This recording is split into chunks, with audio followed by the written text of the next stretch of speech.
अमित शाह ने जहां एक तरफ चंद्रबाबू नायडू को धमकी दी, वहीं प्रधानमंत्री मोदी ने तो सीधा जेल भेजने का ही अल्टीमेटम दे दिया है। जी हां, जहां एक तरफ सदन में अमित शाह ने बागी सीएम पीएम के खिलाफ बिल लाकर चंद्रबाबू नायडू पर दबाव बनाने की कोशिश की है, वहीं दूसरी तरफ बिहार की धरती से प्रधानमंत्री मोदी ने डायरेक्ट नायडू के इस्तीफे का ही ऐलान कर दिया है, जिसके बाद अब बवाल काफी ज्यादा बढ़ गया है।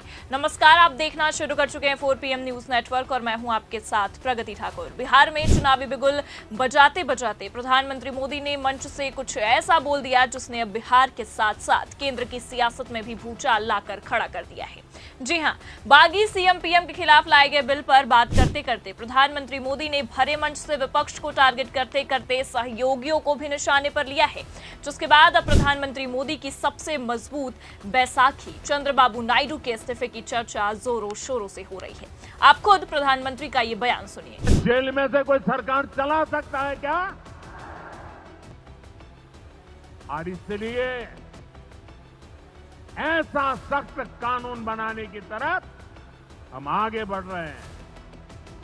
लेकिन साथियों, ये आरजेडी वाले, ये कांग्रेस वाले, ये लेफ्ट वाले इस कानून का विरोध कर रहे हैं।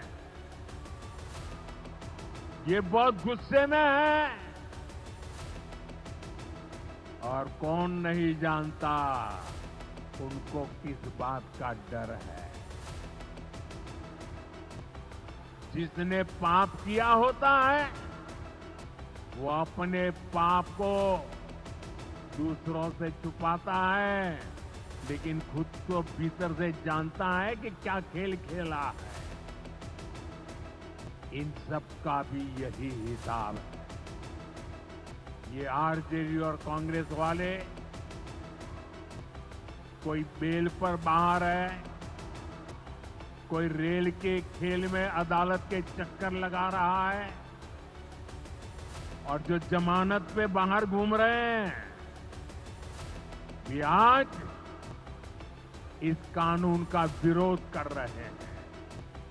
इन्हें लगता है कि अगर जेल चले गए तो इनके सारे सपने चकनाचूर हो जाएंगे, और इसलिए सुबह शाम ये लोग मोदी को भांति भांति की गाली दे रहे हैं। तो सुना आपने, प्रधानमंत्री मोदी का यह साफ कहना है कि जो जमानत पर बाहर हैं उन्हें भी जेल जाने का अब डर सता रहा है, इसलिए वो इस कानून का विरोध कर रहे हैं, इस कानून के खिलाफ चल रहे हैं, क्योंकि इस कानून के आते ही उन्हें फिर से जेल की सलाखों के पीछे जो जाना पड़ेगा और सत्ता की रोटी से हाथ धोना पड़ेगा। मतलब साफ और सटीक शब्दों में कहे तो मोदी जी का यही कहना है कि भैया, जेल जाने वाले नेता अगर जमानत पर बाहर हैं तो उन्हें ज्यादा खुश होने की जरूरत नहीं है, क्योंकि उन्हें भी इस कानून से फिर से अंदर भेजा जा सकता है, तो डरना जरूरी है। अब फिलहाल प्रधानमंत्री मोदी ने तो ये दावा बिहार में रैली के दौरान जनता को संबोधित करते हुए ही किया है, तो जाहिर सी बात है कि इस कानून को लाने के पीछे मोदी सरकार का ये मकसद होगा। लेकिन यहाँ पर मुद्दा केवल यही नहीं है कि सरकार का मकसद क्या है, क्योंकि राजनीति में जो दिखता है असल मायने में वैसा कुछ होता नहीं है, क्योंकि जो दिखता है उससे विपरीत भी बहुत कुछ छिपाए जाते हैं। भले से प्रधानमंत्री मोदी इस कानून के बारे में बताते बताते विपक्ष को टारगेट कर रहे हो भरे मंच से, लेकिन जो बातें उन्होंने अपने भाषण में कही है उससे ये साफ समझ में आ रहा है कि मोदी जी मंच से विपक्ष को भी धमकाने में जहां लगे हुए थे, वहीं अपने सहयोगियों को भी डरा रहे थे।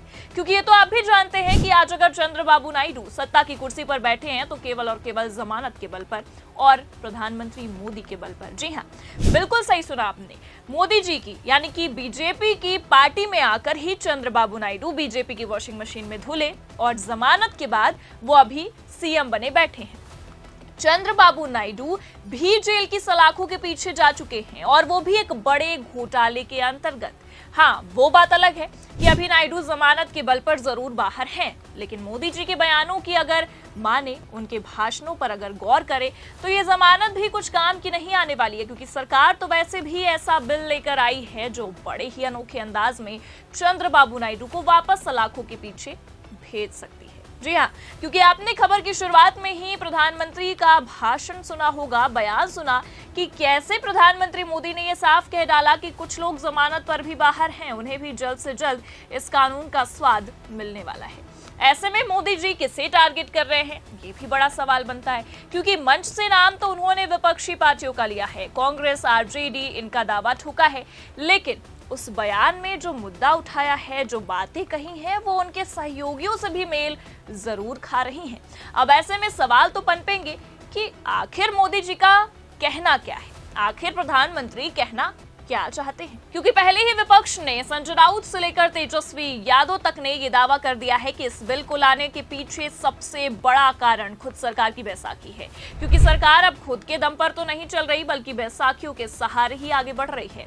और इसी बात का डर सरकार को सता रहा है कि कहीं ये बैसाखियां गच्चा ना दे दे। और इससे पहले कि बैसाखी गच्चा दे, यहाँ तो पूरा का पूरा खेल ही पलट रहा है। पहले विपक्ष दावा करता है कि सदन में बागी सीएम पीएम के खिलाफ लाया गया ये बिल विपक्ष को नहीं बल्कि सहयोगियों को टारगेट करने के लिए, उन्हें धमकाने के लिए, उन पर दबाव बनाने के लिए लाया गया है।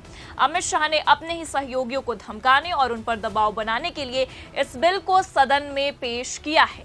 और अब आप देखिए, यहाँ तो पूरा मामला ही पलटता नजर आ रहा है। खुद प्रधानमंत्री मोदी भरे मंच से नायडू को जमानत याद दिला रहे हैं, जो अपने आप में बेहद बड़ी बात है, क्योंकि यहाँ सबसे बड़ा मुद्दा यह है कि अगर नायडू सरकार को धमकाने की कोशिश भी करते हैं कि हम समर्थन वापस ले लेंगे, तो अब सरकार के पास भी नायडू की दुखती हुई नस है।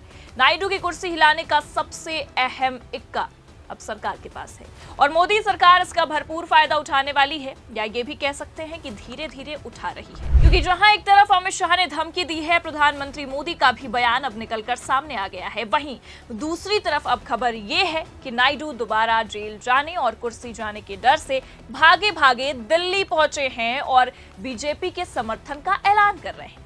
हालांकि उनके दिल्ली पहुंचने का असली मकसद क्या है, ये आप भी अच्छे से जानते हैं। खबर तो है कि दिल्ली पहुंचकर नायडू ने बीजेपी के उपराष्ट्रपति उम्मीदवार को समर्थन देने का ऐलान किया है। मगर आप ही सोचिए, ऐसे भी क्या नौबत आन पड़ी कि पार्टी में होने के बावजूद, सहयोगी होने के बावजूद और सबसे बड़ी बात कि मोदी सरकार की सबसे महत्वपूर्ण बैसाखी होने के बावजूद नायडू को मीडिया के सामने आकर ये कहना पड़ रहा है कि हम बीजेपी के साथ हैं, बीजेपी को ही समर्थन देने वाले हैं। ये तो आप भी अच्छे से समझ सकते हैं कि दबाव तो बनाया जा रहा है और इसी दबाव का नतीजा ये है कि नायडू ने अचानक दिल्ली तलब किया है और दिल्ली आए हैं और अपना स्टैंड भी अब क्लियर कर लिया है। अब ऐसे में ये देखना होगा कि स्टैंड क्लियर होने के बाद भी नायडू बच पाते हैं या नहीं, या मोदी सरकार के लाए गए इस बिल का सबसे बड़ा टारगेट चंद्रबाबू नायडू ही होते हैं। आपको क्या लगता है इस मामले पर? अपनी राय कमेंट करके जरूर बताइए। खबर कैसी लगी लाइक और शेयर जरूर करें और अगर चैनल पर नए हैं तो सब्सक्राइब और ज्वाइन करना ना भूलें। देखते रहिए 4 PM न्यूज नेटवर्क। नमस्कार।